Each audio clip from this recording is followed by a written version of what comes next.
Amroli cross road ખાતે tuition ક્લાસીસથી પોતાના ઘરે જતી 14 વર્ષની વિદ્યાર્થીનીનો પીછો કરી તેની સતામણી કરનાર આરોપીને ઝડપી પાડતી સુરત શહેર અમરોલી પોલીસ.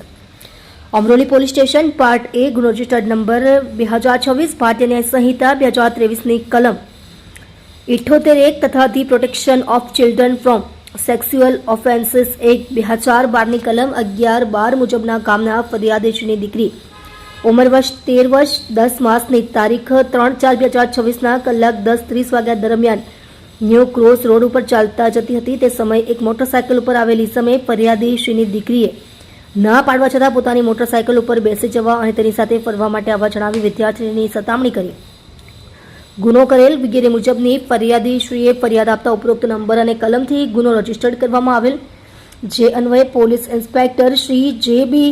વનાર સાહેબ તથા second police inspector Shri D K. Patel સાહેબ, અમરોલી પોલીસ સ્ટેશન નાઓએ સર્વેલન્સ સ્ટાફના પોલીસ સબ ઇન્સ્પેક્ટર શ્રી જે.જી.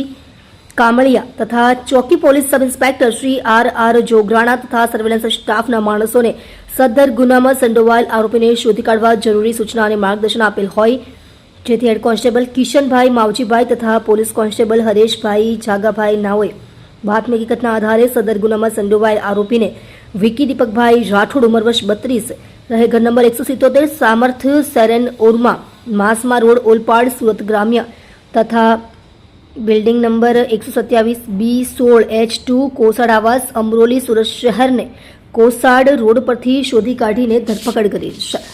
આપ જોઈ રહ્યા છો ગુજરાતની સૌથી પહેલા ખબર આપતી Surat express news channel director Rajesh મંગલેની સાથે.